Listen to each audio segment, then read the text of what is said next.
Every morning in Africa, a gazelle wakes up. It knows that it must outrun the fastest lion, or else it will be killed and eaten up. Every morning in Africa, a lion wakes up. It knows that it must outrun the slowest gazelle, or else it will starve and die. Whether you are a gazelle or a lion, it doesn't matter. The point is, when the sun comes up, you better be running, or else you will starve and die. Welcome. I am Twapewa Kadhikwa, the queen of entrepreneurship.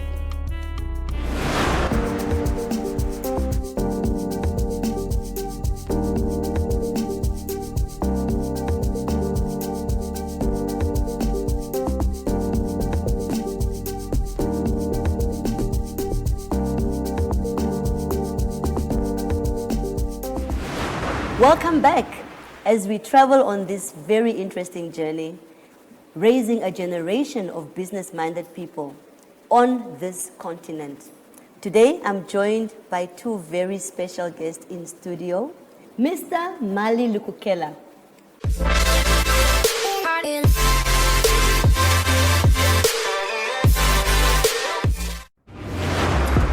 And my brother from another mother. Amen. Welcome. Thank you. Thank you. I'm excited to be here. Excellent. And our second guest is a young lady. Ooh, Berta, how old are you? I'm 20. Oh, half my age. Well, anyways, a woman never reveals her age. You heard that?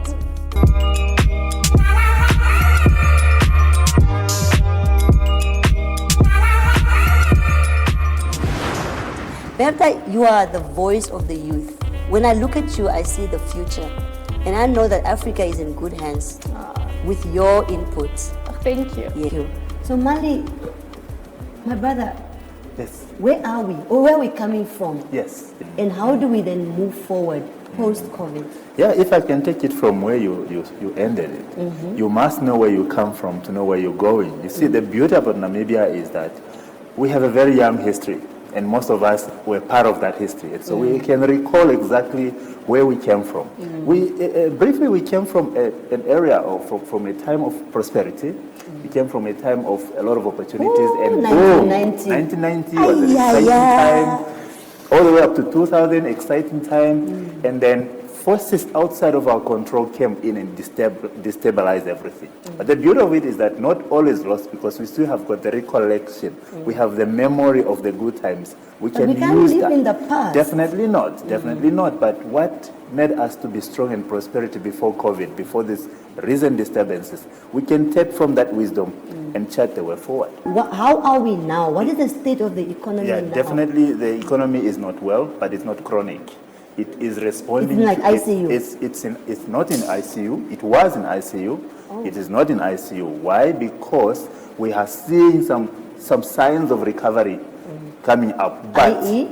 for example, the mineral prices that are going to go up, and you know this is where we rely on most of our external revenue. We are seeing a lot of exciting projects being put across despite COVID. Our big capital projects are being rolled out. All these things the economy can stand on. So we cannot conclude to say it's chronic, because chronic, you never get out from that. Yeah, But okay. So there's hope. there is. Okay, I want that hope Definitely. to be understood here. You know, as a young person, do you understand where we are? Do you understand what's going on? And do you see the hope? Because our recovery is dependent on the participation of the youth in business, in leadership, in critical sectors of the economy, for you to rise up and run with the baton. Right. Where are you guys, the youth? Are you like on Facebook? Yeah, I do see where we are. I think the youth, we definitely see where we are, and we understand our role in that. So right now, there's a lot of young people that are taking part in public information dissemination campaigns. You know, they're starting up businesses. A business that I always commend is Chommy Bites. You know, they're using the internet age, and we're using tools that are contextual to our era to genuinely propel Namibia forward. So I think we definitely understand where we are going, and we understand our role in that. Although there is a lot more, if I'm being completely honest, there is a lot more that we can do as young people. What is that? What is that you can do Right. faster, better, our unemployment rate has grown after the 14th of March, which was the day that the first lockdown was announced. Yeah. Now, being an entrepreneur, I would think that's an opportunity, but many saw it like a catastrophe. So where do you stand with that? It's exactly on that note that I want to answer, right? We see it as a catastrophe. So many of us, when you look at it from a young person... Is it because you were prepared for jobs? Like you told, Exactly. write your CVs? Exactly, we were prepared, right? We were prepared as a young person, you're ready, you know. We're at the age where most of us, we've graduated high school, university, and we're ready to make our mark in the world, but that was the world that existed before COVID-19.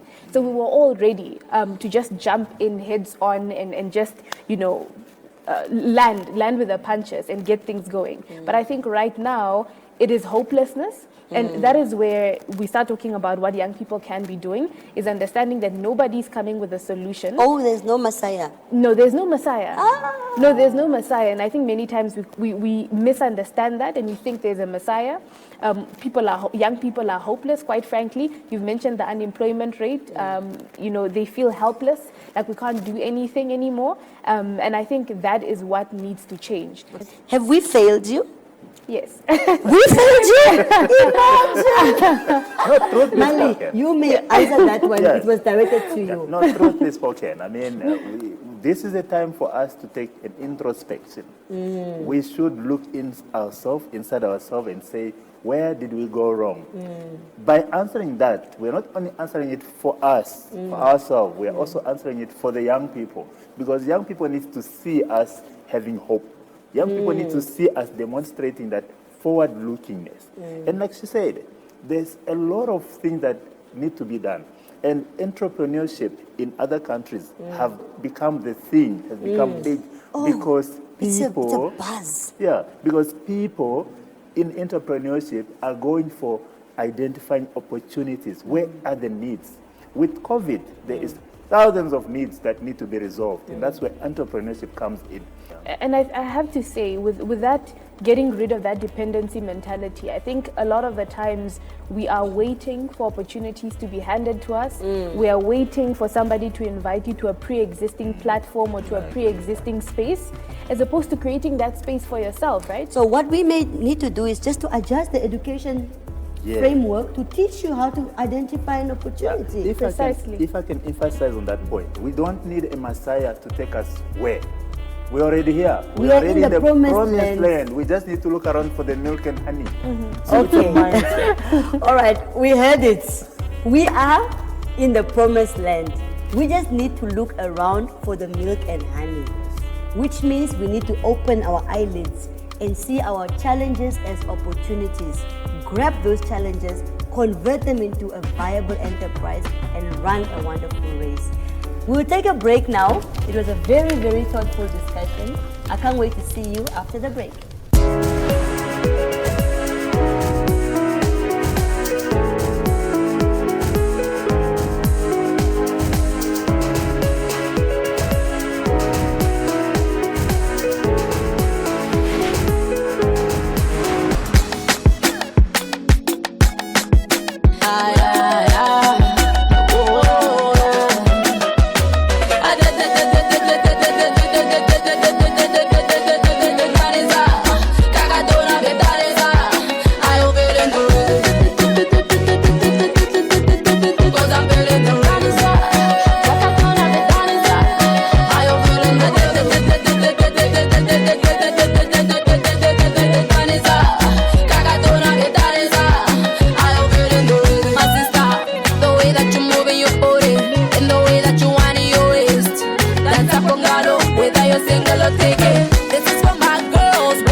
My people, a new dawn has come.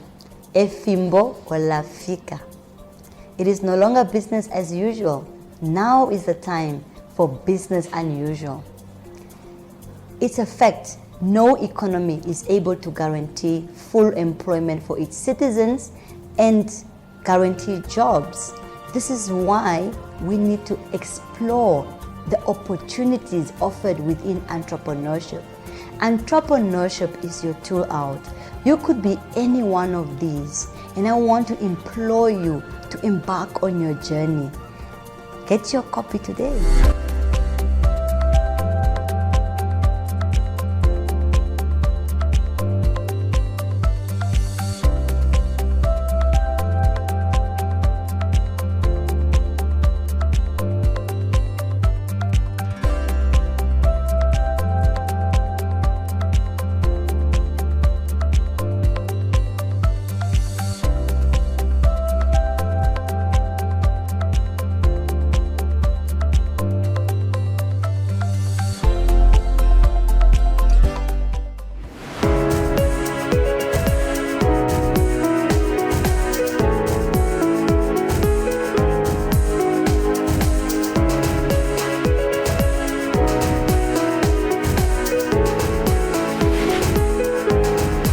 Welcome back.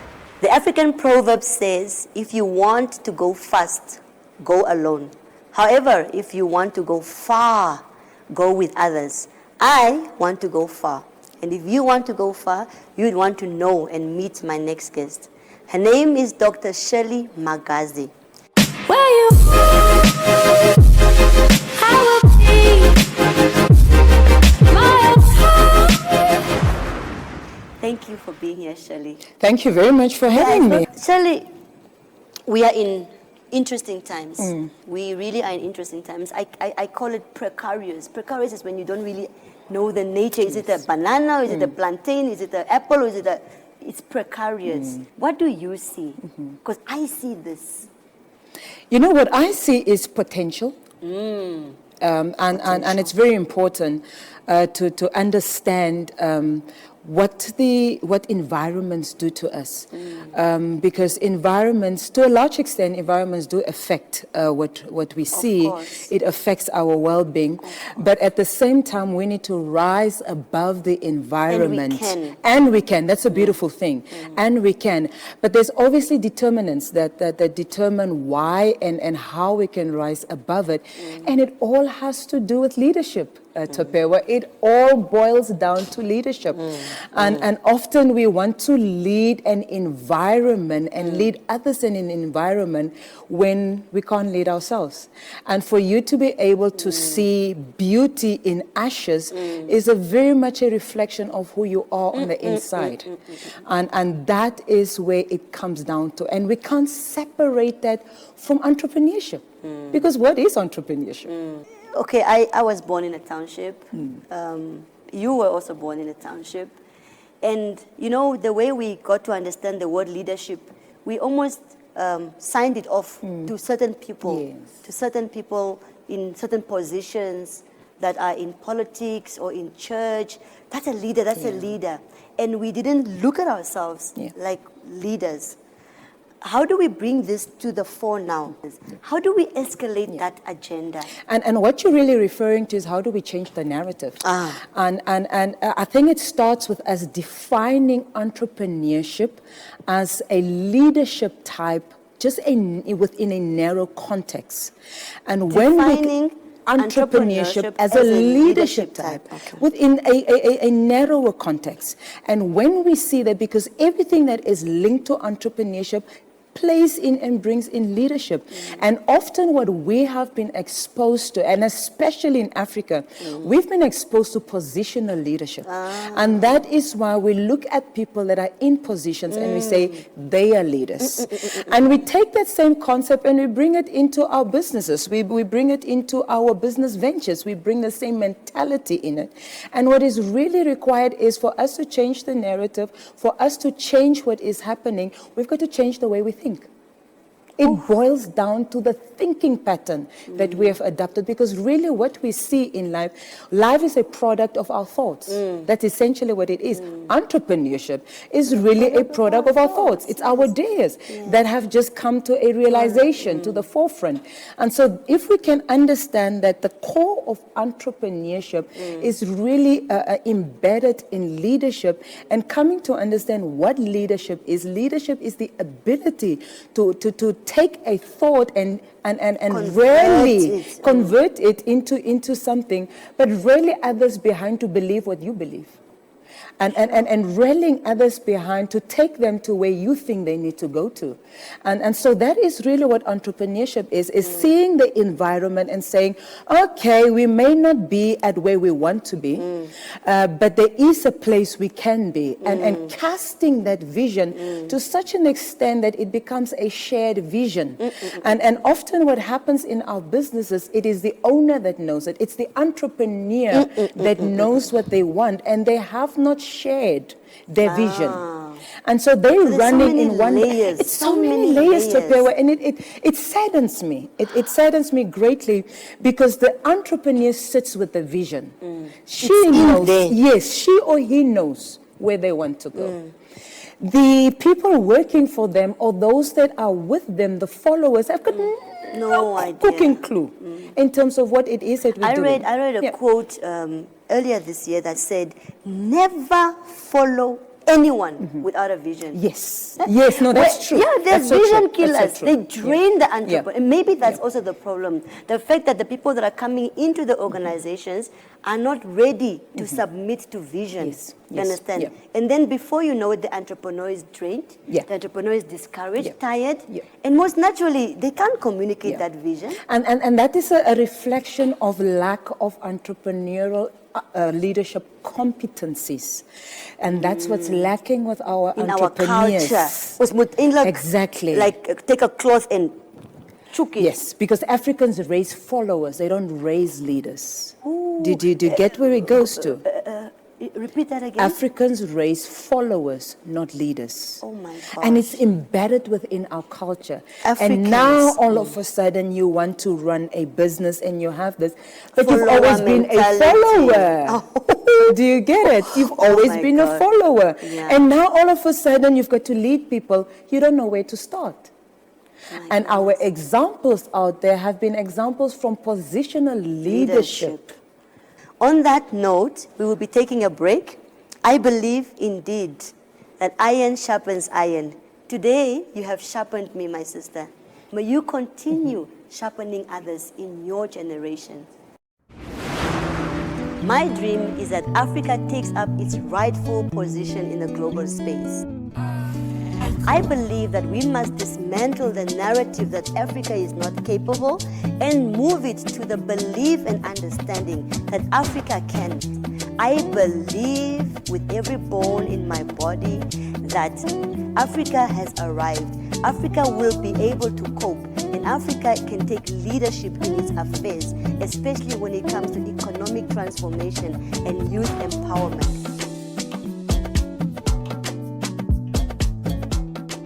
Hi, I'm Twapewa, and I want to invite you to our upcoming seminar called Busy and Broke, next week, Thursday, the 26th of September. I have a disclaimer.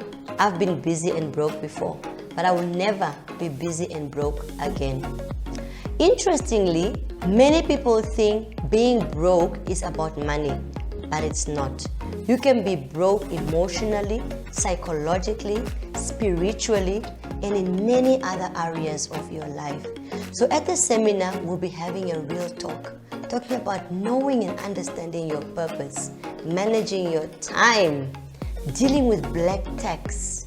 We will be talking about increasing your network, growing your net worth, and eradicating debt in your life. I can't wait to engage with you. Secure your booking. See you next Thursday.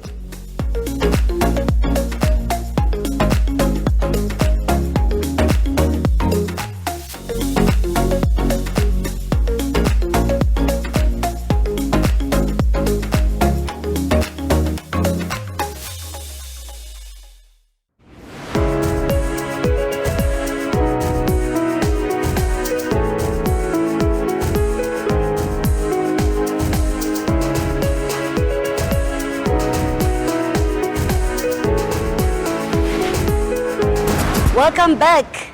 And I'm so excited to introduce my next guest to you. In fact, reading his bio is almost like reading a thesis. He's so well accomplished, and I'm so extremely proud of him.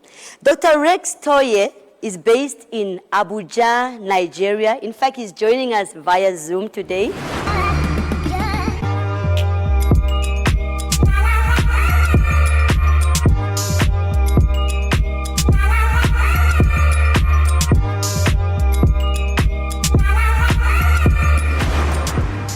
Welcome, Rex.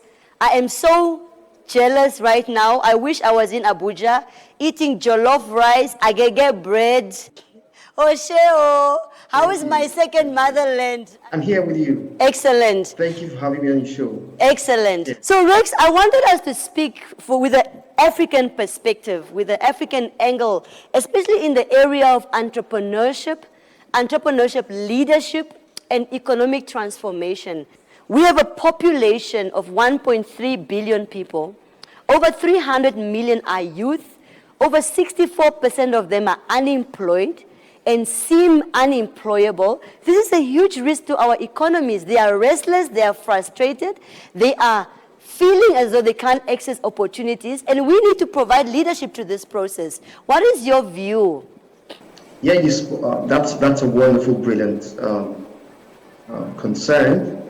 For us as Africans, it's already almost like a disaster when you see the huge population in Africa, the youths that to have the kind of opportunities as their counterparts in Europe. However, we have fast-rising, innovative, young enterprise leaders cropping up amidst COVID-19. I used to tell most of my mentees, I tell them, don't focus on what the government or what your leaders can do for you.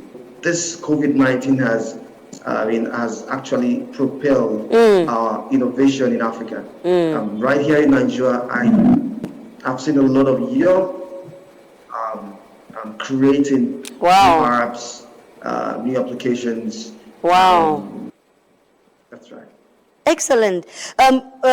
Quickly, Rex, the narrative of Africa, is that changing? I would say yes and no. Yes, when it has to do with the entrepreneurship space. No, when it has to do with governance. Wonderful. On that note, the takeaway from here is governance. We are seeing a rise of a new wave of entrepreneurs, especially in the technology area, creativity, innovation, and this is excellent. However, we now to infuse governance in all that so we can run businesses the right way and impact the generation that we've been planted in. We'll close off for now. We'll take a break. See you on the other side.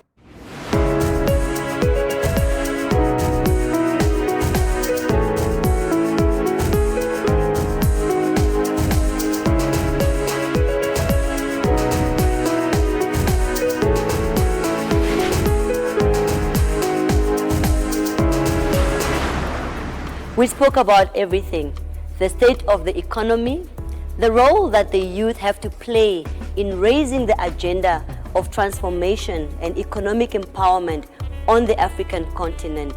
We spoke about entrepreneurial leadership, that you are a leader. You're a leader of your life, you're a leader of your family, and a leader of your enterprise. Maya Angelou said, "Do what you can until you know better. And when you know better, you do better." On that note, I want to thank you for being with us. I am signing out. Twapewa Kadhikwa, the queen of entrepreneurship.